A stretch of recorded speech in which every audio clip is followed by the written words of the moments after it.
Good morning. Good Friday morning to you. June 16th. So, had a great week this week on making some traction towards my book. Got some great feedback. Those of you that reached out, appreciate that very, very much. Yesterday, we were talking about the power of or the effect of being naive. A lot of times, some of the greatest accomplishments in the world was because someone was, when they were told they couldn't do something or do it a certain way or it can't be done, they were naive enough to go, I know you're saying this, I get your point, you may be right in your perspective, but there's something inside of me that says this can be done, and I'm going to work the puzzle and find my own unique way of doing it. And man, it's created some of the greatest inventions of the world. And I think, if it would be a sad day if our world was made up of people that could only do things in a certain way.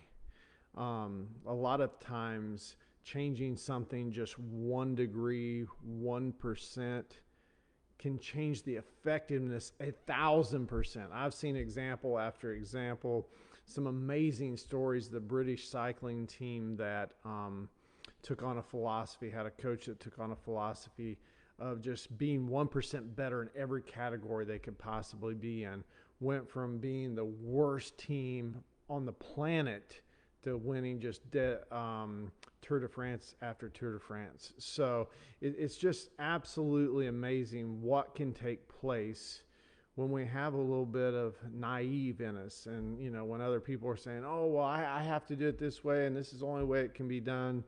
And you go, well, that worked for you. What works for somebody doesn't necessarily work for someone else. And man, it's just so exciting to go out and test things and be an inventor. Who was it? Thomas Edison, that I believe did the light bulb, and I think the story is it took 10,000 tries. I mean, that's a lot of failure, you know. But the cool thing was he had a vision. He had something he's looking forward to, and man, when you have something to look forward to, the failures and challenges you have to overcome, they become a valuable part of the process. They become a learning experience. And man, it's, for me, that's one of the greatest lessons I've learned. So today, day 47, turning my book into a journey. The point that I want to hit today is having something to, people misvalue the power of having something to look forward to. Man, it's always great to finally get to the end of an accomplishment, get the trophy, get the reward for it. But man, there's kind of a sad part of that too, because every time I've done anything significant, then you're like, man, I was having a lot of fun pursuing that. It was giving me something to get up and look forward to. There's almost like a hangover after it's over. So I think, again, one of the greatest lessons I've learned is having something to look forward to me at this point in my life is more powerful, is more joyful, creates more peace in my life than actually getting the reward. Then we got to reset and do something again. So like I said, awards, accomplishments, they're amazing.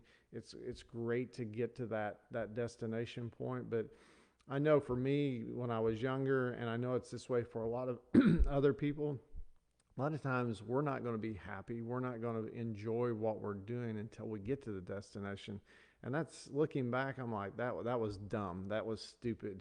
I should have been smarter than that, because there was a lot of interesting little things that happened along the way, getting to some of the things that I was trying to accomplish, that I could have enjoyed way more than I did. And that's one of the things I don't take for granted, man. Anytime I can get up and have something to look forward and something to work on, there is a tremendous amount of value in that. So I hope you guys have a great Friday, great weekend. Again, beautiful weather here in Tennessee this week's just, man, it's been one of those weeks.